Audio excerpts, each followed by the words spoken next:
Thursday morning, November 8th, 2018. We're in front of the Rouses Point Civic Center, a building that used to be called the Rouses Point Recreation Center. But several years back, they thought it would be more appropriate because they wanted to do more things than just recreate here. They wanted to make it. Well, we had been for years. Right, it was the village court, it was the village boardroom where we have the elections. Yeah. So they advised us to they had change the name. Home shows and stuff like that here. And so who am I talking to? I'm Tom Batha. What are you doing here, Tom Batha? Well, talking to you, Calvin. The mayor of the village of Rouses Point, the once and present, past and present mayor of the village of Rouses Point. You served originally what years, Tom? I was a trustee back in the 80s for 3 terms, and then I came back as mayor for 2 terms in the early 90s, and now I'm back here again. You didn't learn your lesson the first time, did you? Apparently not. Okay, so what are we doing here then this chilly morning? Well, we've done major rehabilitation to the building. Hadn't been really maintained over the last, we hadn't done things to it in 40 years since it was built. And 20 years ago, we put a new ice arena inside, all new compressors, sideboards. Everything was refurbished indoors, plus a concrete floor, which allowed us for the first time to use the building year-round. And then after that, the village put in some showers and redid the roof, the interior of the roof, the insulation on it, and the lighting. But pretty much the outside had been not done anything with since 1978 when it was built. So we decided to rectify that this summer, and we did a walk around a year ago, and we're really alarmed at the condition of the exterior of the building. So that's what we did. We spent all summer on it. We meaning the village crew. Not you holding the ladder or anything like that. I was here every day, but no, the village crew did it all. In-house labor. Right. And it came out to about, we estimated it would cost about $80,000 to put it out to bid. And we did it with just for cost of materials, and it was about $11,200. Wow. And that included painting the whole building 2 coats, and replacing a lot of metal work, which we still aren't done with, but that'll be done in the next week or so. We have the material and it's all pre-painted for it. Metal that was damaged, downspouts and gutters. We put a new sign on the front. The old sign was made out of plywood, and it had served its days. I mean, it was time. It was falling apart. Right. And the new sign is made out of aluminum plate, powder coated. Jefford Steel did that for us, and the figurines are also 5/16 inch aluminum plate. We have new lighting that'll be on this week. We've purchased LED lights for the front of the building, replace the old spotlights that are they're still up there, but they'll be coming down this week. And we've done the inside of the building completely, cleaned it. The new recreation center facility manager, Jessica Shields, has taken the lead on that and painted all the bleachers, done an in-depth cleaning that it's needed for a long time. And we're reconfiguring the whole place inside. Okay, because this was the house that John Zerlo built many years ago in the 70s. Harry McManus was the mayor, and he got the grant for it. Right. And then John Zerlo, the Zerlo family, was one of the big families on the youth hockey program. Yes.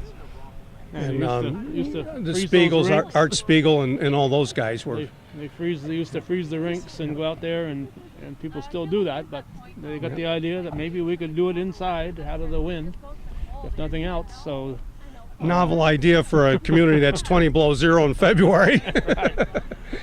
There's not much argument there from the parents. So this came along. It was not too much after, a few years after the crate was built, and I think people used to go down there at 3 o'clock in the morning for a shift of hockey and so on. Very limited ice time in the North Country. You didn't get to pick and choose. So they came up with this idea. They found the equipment in Massachusetts, and John went around and got a whole bunch of signatures that would keep.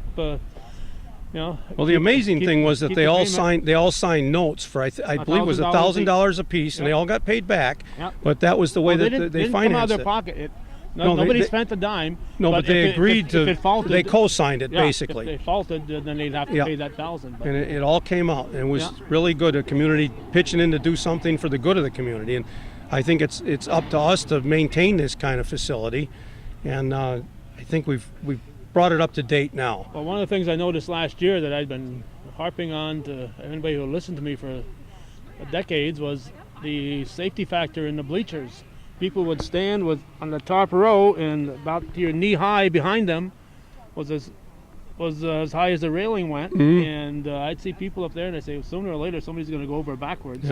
And now last year they put in some proper stuff back there so people can't accidentally fall backwards. You could still jump over there if you're. We put some non-slip treads on there too for walking. I hope that helps. So there are definitely improvements in there last year. So more improvements this year. And they've got that heated viewing area above in the front too, which I guess is huge. That was the youth hockey that really. They built that. And that's been really good. We made some upgrades to that this year. We're in the process of it. Smoke detectors and exit signs, and bringing it up to code. We thought it was, but we made another walkthrough and found a few more things that we can tweak on that to make it safer.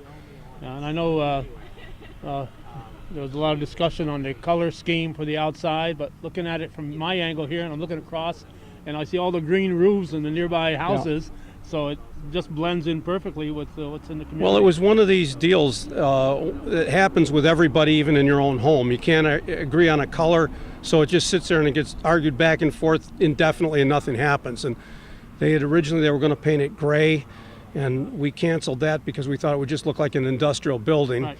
And then there was talk about painting it blue and white, and we thought that would look too much like the marina buildings. There's one over there you can see, and there's one over there. And those look very nice, but we wanted ours to be different from them. They're really beautiful buildings that they put up. So I contacted a friend of mine that does this kind of graphic stuff, and they took the color charts from Sherwin-Williams and Plattsburgh and came up with these colors. And first, people couldn't visualize it, but once it went up and dried, comes up, it's different color when it's wet than when it dries. Very subdued, nice. Earth tones. Very nice color. And so what's going to happen today, Tom? Well, we're just kind of introducing kickoff to our new season, and we've got some enhanced programs that the village administrator, Steve Peters, is also in charge of the recreation department. They report directly to him, and he can brief you on that, what they're doing. But we're going to have, well, he'll tell you, but we've got rental skates this year. We got 70 pairs of skates, different sizes, brand new. We're in the process of getting a new skate sharpening machine that'll be fully automated, and the pro shop has been moved from what I saw. Up to the front, so it's more accessible to people by the snack bar and the heated areas of the building. And the locker rooms have all been repainted inside and freshened up, and so that's what we're, we had some compressor work done a few weeks ago from Hogan, came up and went through those, so hopefully everything's going to go good this year. I'm looking across at a generator, and is that relatively new? Yeah, that's about 5 years old, I think. I can't remember it being there, but I just noticed it today. I'm up here for about 8 concerts this summer, and I just it's been there. So when the trees are in bloom, it's nothing you're paying No, you're listening to the music and not paying. So. But that can run. This place, if we have power outages or snow day, when school's closed, this building will be open for kids to use for the. It'll be open for public skating. Okay. When schools are closed, holidays, and you're looking for something to do with your kids in the middle of January or something, come down here. Come down here. All right. Anything else, Tom? Before I talk to that's probably about it until 2 minutes after we're done talking. Okay. All right. Take it down. Okay. Thank you. Mayor Tom Bather here in the village of Rouses Point.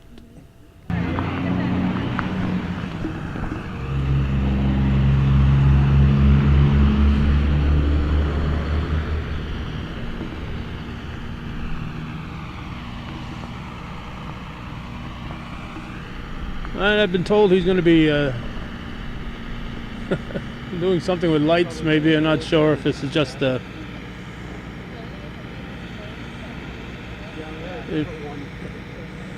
just something to make believe he's doing something here, so the reporters will have something to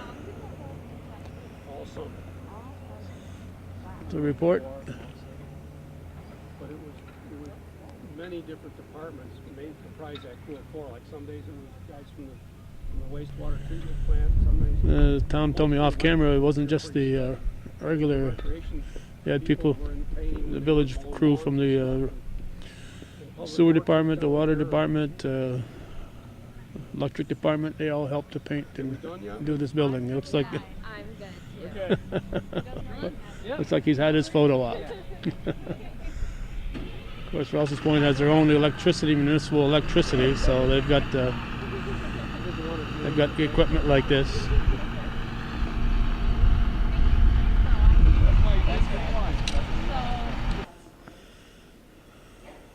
All right, we are inside. Eric Miller is heading off. He's the guy up in the, he's doing all the work out there. But Eric is moving on and doing his regular day duties. Tom Batha and Steve are busy with the real media. We're going to roam around here. The warm room, original warm room here. There's another one upstairs now. And can't go by here without mentioning this plaque here in honor of Roger Veely. Roger had the expertise that made this rec center possible. I mentioned John Zerlo and what he and his cohorts did to get the funding to put this rec center in back in the 1970s. But they needed somebody that knew what they were doing, and Roger Veely was that gentleman. He knew about all the refrigeration and everything that they needed to do, so he oversaw the installation. They went to Massachusetts and took apart equipment and relocated it here and installed it. They went down and did all that work, all volunteer work, and then the village put up this building, and of course worked with that group, and it's always been a village building here, and it's all painted up and it looks real sharp at the moment. excited about the progress and programs. Almost from the start, the area right there is where the pro shop has been located, and as we mentioned, it's been relocated now up into the front. Looks like everything's been painted here. Tom mentioned the bleachers and everything else all freshly painted. This changing room here was something that was added a few years back. As time marches on, I'm thinking 5, it could be 10. The time marches on, everything kind of moves fast once it's in your memory banks. The low railing in the back, that's still there because immediately behind these bleachers in this area is that locker room, that changing room. But over here was that dangerous area, and last year they installed that higher row of boards up there, and it always made me glance on the south corner of my eye that I'd see people standing up there with the board knee high behind them, and if they lost their footing, they'd been head over heels going onto the floor behind them, a good 12-foot drop or more. A new warm room is up here that was put in by the youth hockey folks. They have that whole row up there. We have on occasion recorded from one of those places. This spot over here is usually packed with folks. This is the home of the Cougar Youth Hockey and, of course, the Northeastern Clinton Central School Cougars. And a lot of folks from the area continue to use it. Some adult leagues and so on.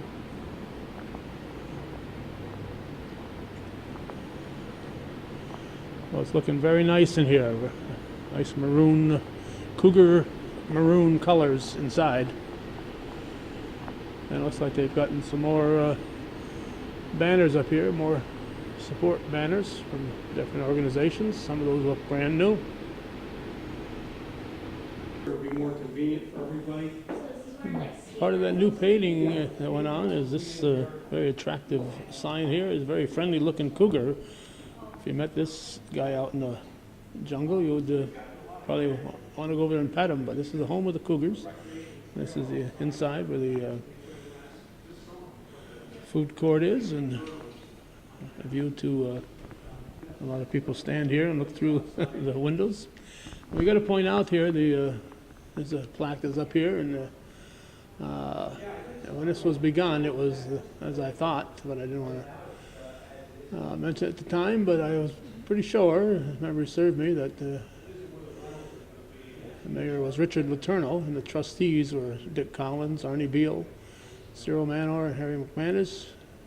The village officers, Alfred O'Brien, Public Works Superintendent Teresa Penfield, the clerk, Herman Joubert, the treasurer.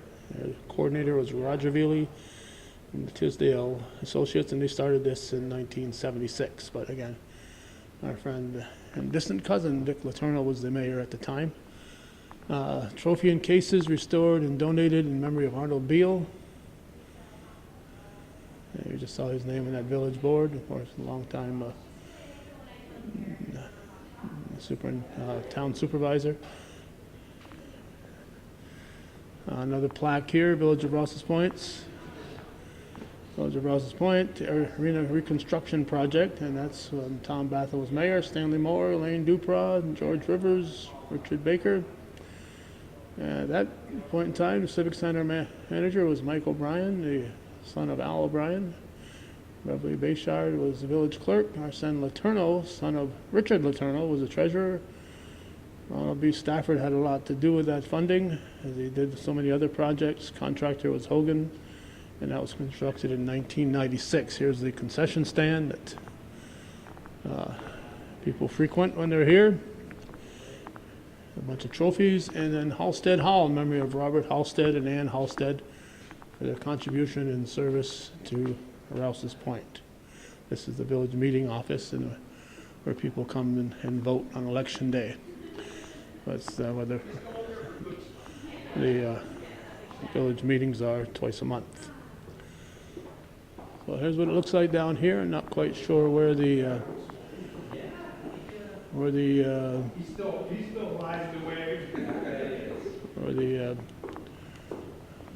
new pro shop is going to be. Steve, where's the pro shop going? Pro shop will be right through there on the left side. Through that. Yep, that'll be, and then that's okay. Where the facility manager's office is as well. So it'll be publicly accessible in the winter and also. Okay, so that little room in the back of there. Yeah, Okay. Walk through that, sure. All right. The light's right there on the right side. All right. Thank you. Make sure you get out. We were in here moments before here with Tom Batha. We're back in here now, so this is where the pro shop will be, and the facility manager will be in here also. So sharpening and all those good things you need to get done, you can do it right here. Okay, we're going to talk to this fellow's been running around and talking to the important media. What's your name? There you go. Steve Peters. I'm the village administrator for Rouses Village Point. administrator. Yeah. All right, and this is one of the things you administrate. Yeah, I oversee the staff and the facility, on behalf of the village. It's one of the things that I do. So we've been making a number of changes over the last 8-9 months or so to try to bring this facility a little bit up to a reasonable standard for cleanliness, for public access, for kind of getting ourselves out on digital media and in regular media. We're trying to strike a balance there, and so we've been making those efforts. We've got a long way to go yet, but we've really been turning a corner, and a lot of people have been responding positively.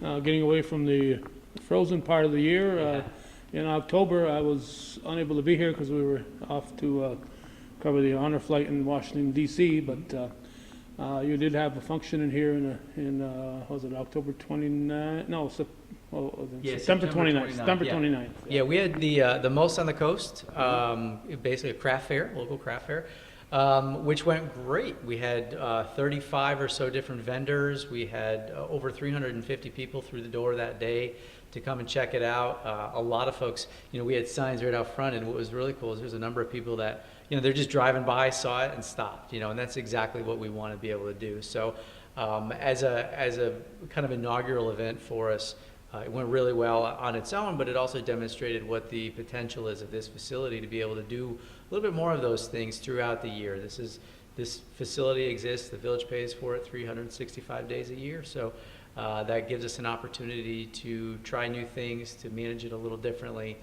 As the mayor had indicated earlier, we want to be able to use this facility in a little bit more of a year-round capacity, kind of sometimes in the summertime as a home base for different things in terms of quality of life initiatives, and so that's going to give us an opportunity to do that.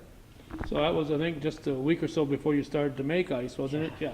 Yeah, it was. And a little bit of a hustle on our end to try to make that conversion, but really, it's something I'm not unaccustomed to, and our staff really got it done. They did a nice job.